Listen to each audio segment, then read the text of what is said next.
chargé des droits des filles et la jeunesse sexuelle. D'accord. Pour yéen lan la ñu war a tëddee fii ci Sénégal pour xeex lu ñu mel. Alors bu ñu bëggee vraiment mariage d'enfant mu jógee ci maanaam xale yi ñuy teel a may mu jógee il faut que ñëpp lëkkaloo saa yu effort yi nekk di def ñëpp ku ci nekk nga boole li ngay def sa morom li ñuy def pour que ñu mën a gis ne effectivement teel a may ñu teel a may xale yi ñu ngi jur ay gàllankoor boobu noonu nag ñu ngi koy gis ci biir famille ñu ngi koy gis ci biir communauté mais même état da koy yëg ci investissement donc vraiment lépp lu nga xamante ne ñu ngi koy def pour renforcer la scolarisation des enfants xale yi nekk école teel a may bi da koy yàq tey jii suñu indicateur yi nga xamante ne objectif de développement durable sur la santé nga xamante ne état mu ngi visé à ce que ñu am zéro mortalité maternelle voilà loolu yëpp aussi mariage d'enfant bi nga ko yàq le développement du capital humain loolu yëpp mariage d'enfant da ci am répercussion violence physique violence psychologique li nga xamante ne mu ngi law ci dëkk bi ñu koy normaliser loolu yëpp dafa am ay jeexital donc vraiment bu ñu sañoon tey jii Sénégal mu nekk dëkk bi nga xamante ni dafa naat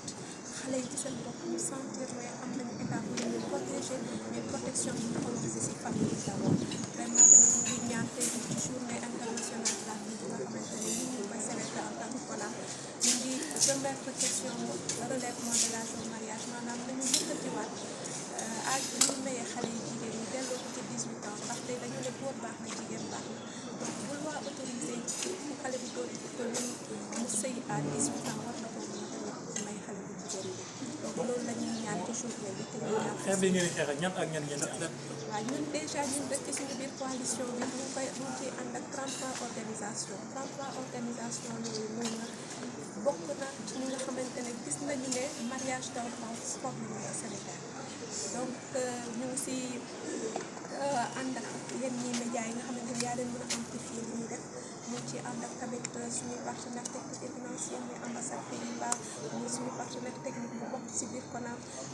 Save the Children World Vision Carrefour International ak yeneen i organisation tey jii nag vraiment mu nekk journée bu symbolique si ñun mais aussi journée bi nga xamante ne bu ñu sañoon daal tey jii code de l'enfant ñu delloowaat ko ci priorité yi te xale yi ku ci nekk nga sentir tey état bu ñu waaw foofu la ñu fi nekk ñu gis ëpp ay aji ngëm lañ ndax waxtaan ngeen ci ak imam. waxtaan nañ ci imam ndax loolu sax moo tax tey jii bu ñu demee ci suñuy zone yi nekk gis nañu ne imam bi seen boppam dafa saa bu ñu bëggee lu ñuy def mu am jeexital il faut mu dugal leen ci ndaxte loolu moo tax tey jii ñun ñu ne dañoo def benn argumentaire religieux buy wane ne diine vraiment bokkul ci ñuy encouragé mariage d'enfant ñu ci bëri dañuy jàpp ne diine moom bokk na ci li nga xamante ne dafa encouragé mariage d'enfant mais tey jii ak argumentaire bu ñu wane nañu ne tey jii kenn diine santaanewul nga faj dara ba créé la communauté xanaa loolu bokk na ci argument principal bi ñu génne et donc mariage d'enfant ni ko waxee woon sànq li muy jur ci loraange dafa bari donc li nga xamante ne tey jii rien que pour loolu donc diine mënul nekk ci ginnaaw encouragé nga xamante ne da ngay bëgg a protéger xam nga loolu ngay xale donc loolu moo nekk vraiment encouragé CONAF pour que élaborer argumentaire religieux boobu noonu avec financement ambassade Pays-Bas financement aussi suñu yeneen i partenaires yu nekk si biir et ñu ñaan yàlla dynamique bi ñu commencé ñu ba ñi nga xamante ne ñoo yor ndombal tànk yi seen xel dal. nekk présidente club de jeunes filles de la commune de Wakhinane Nimzatt et en même temps coordonnatrice nationale de la coalition nationale pour l'abandon du mariage des enfants au Sénégal. waaw lan moo waral tey daje bi nga ñëw ci solo si ko. daje bi tey li ko waral mooy que xeex ak yelleef xale jigéen yi. comme may tudd Delphine Mendy nekk membre club des jeunes activistes bu CONAF. ok ndaje bu tey bi nag dañ doon feete li nga xam ne moom mooy journée internationale jigéen ñi li nga xam ne suba la waroon am ñun ñu préféré ko def tey ndaje bi nag ñoo ñëw waxtaan ci lépp li nga xam ne moom mooy concerné jigéen moom mooy concerné aussi sëyu ndaw yi sëyu teel wax nañ ci wàllum cause yi lu koy indi ci fii suñu réew wax nañ aussi ci lu mu mën a jóg par rapport ak xale yooyu noonu ñu may wax nañ aussi ci argumentaire religieux bi nga xam ne moom la imaam yi ak hommes religieux yi nga xam ne ñoo nekk ci dëkk bi ñoom ñoo ko bind wax nañ aussi ci wàllum justice lu mu ci wax ci à travers code de l'enfant ak yoonu yi donc ndaje bi tay bi ci loolu lañ doon gën a mettre à ci wàllum sëyu xale yi. mën nga ñëwaat gis yëkkatal yi am bëri na suñ koy lim sax dafa naan duñ fi jóge ndax xale bu ndaw nga jël ko maye ko risque yi lu mu ko mën a jural bari na déjà dina mën a taxawal dina tax avenir mën na cee taxaw déjà ndax xale bi di fekk mu dem ñu maye ko rek mun na see bàyyi jàng xale bi di fekk ñu maye ko rek mun na si jël ëmb bu teel xale bi di fekk ñu maye ko rek ëmb bu mu ci mën a jël mun na ko indi ay loraange ci par rapport ak état physique am état santé am ak état mental état mental. d'accord mën nga ñëw seen mission ak plaidoyer bi di ngeen di ñaax autorité suñu mission mooy que sensibiliser ñëpp ñi nga xam ne ñoom ñoo fi nekk ñëpp acteurs yi nga xam ne yëpp ñoom ñoo nekk fii ci Sénégal à ce que ñu mun ñoo jàppale ci combat bi nga xam ne moom la ñu mënee pour que bépp xale bi nga xam ne xale la beneen xale la mun ñu bañ koo may mu sëy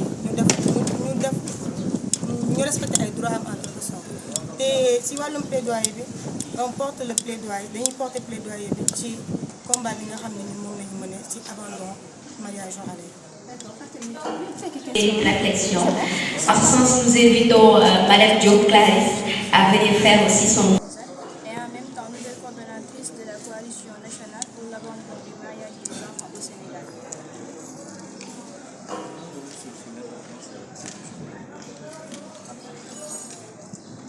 L'important de cette journée va directement de défendre à défendre nos droits, c'est-à-dire défendre les droits des jeunes filles et des enfants, surtout dans le domaine du mariage des enfants au Sénégal. Et pouvez-vous nous dire les conséquences de ces mariages précoces dans la vie des jeunes filles? Je peux dire les conséquences sont trop et néfastes, comme par exemple grossesse précoce, les maladies infectieusement transmissibles, c'est-à-dire les IST, et que quand l'enfant qui est marié à bas âge peut tomber enceinte, c'est-à-dire grossesse précoce, peut avoir des risques trop compliqués, parce que là, je peux dire que les cellules de l'enfant ne sont pas encore aptes, c'est-à-dire ne sont pas encore prêtes pour accueillir l'enfant, parce que à moins de 18 ans, quand un enfant tombe enceinte, c'est une grossesse à risque, parce que ces cellules ne sont pas encore aptes pour accueillir l'enfant, et ces risques, on peut en citer la mort de la mère, l'infanticide, c'est-à-dire la mort de l'enfant, ou bien la mère peut avoir des maladies comme pustule et des VIH, avoir des VIH, des IST, infections sexuellement transmissibles. Quel message que vous donnez aux jeunes filles, surtout aussi aux parents, face à cette situation? Comme par exemple, ces situations de mariage d'enfants ou bien Ouais. abstenez-vous, que les jeunes filles s'abstiennent jusqu'au mariage et que les parents, je peux dire les parents, aller dans les activités de sensibilisation pour avoir la bonne information concernant dans le domaine de la santé de la reproduction des adolescents et jeunes et aussi dans le domaine du mariage des enfants. Mais j'ai tenu coûte que coûte à parler un peu de ce que j'ai vécu en tant que jeune lié à l'héritage. Il y avait aussi des questions liées à l'avortement médicalisé. Donc, parce qu'en tant que jeune activiste, en tant que jeune leader, on a besoin de savoir ce qui se passe pour voir comment orienter nos plaidoiries. Et donc, quand on avait invité un imam qui nous parlait de ce que dit la religion sur le relèvement de l'âge du mariage. Donc, je suis contente quand j'ai su qu'aujourd'hui aussi, on aura un imam qui va nous parler de l'âge de l'enterre religieux. Et c'est très bien, et ils sont incontournables dans le projet adoption portant code de l'enfant. Les religieux sont incontournables. Pourquoi je dis ça? J'ai eu à parler avec le président de la République. C'était à Diamniadio au mois d'avril. Et je lui dis, parce que pour moi, tous les moments sont bons pour faire mon plaidoyer. Je lui dis, président, et notre code de l'enfant. Il me dit, ma fille, c'est compliqué. Donc, tantôt, moi, je ne suis pas rassurée. Si c'est le président lui-même qui me dit, c'est compliqué. Il me dit, c'est compliqué parce qu'il y a des réalités socio-culturelles, il y a aussi le poids de la religion.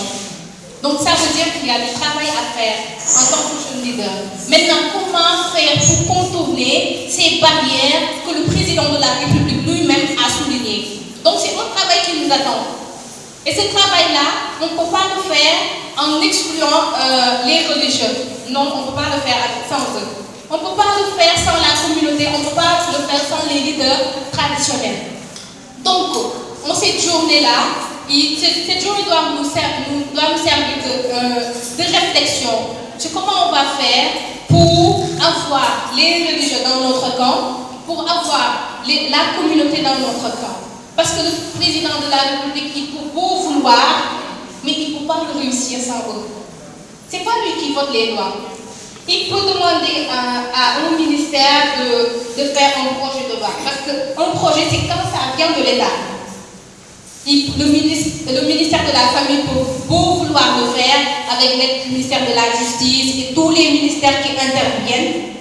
Mais les députés, ils peuvent dire oui, on ne vote pas. Il y a le projet, mais on ne vote pas. Donc ça veut dire que ça ne dépend pas seulement du président. C'est un ensemble d'acteurs qui doivent nous aider à avoir ce code de l'enfant. Et ce code est primordial pour la protection des droits de l'enfant. On parle aujourd'hui des mariages d'enfants. Même sur le plan légal, on n'a pas d'argument pour interdire les mariages d'enfants. Parce que la législation sénégalaise, elle nous parle d'un mariage des enfants autorisés à partir si la fille a 16 ans. Une fille de 16 ans, ce n'est pas un enfant. Donc même sur le dispositif, sur le plan légal, on n'a pas assez d'arguments pour interdire le mariage des enfants. Donc avec l'adoption peut-être du code de l'enfant, on aurait, je ne sais pas,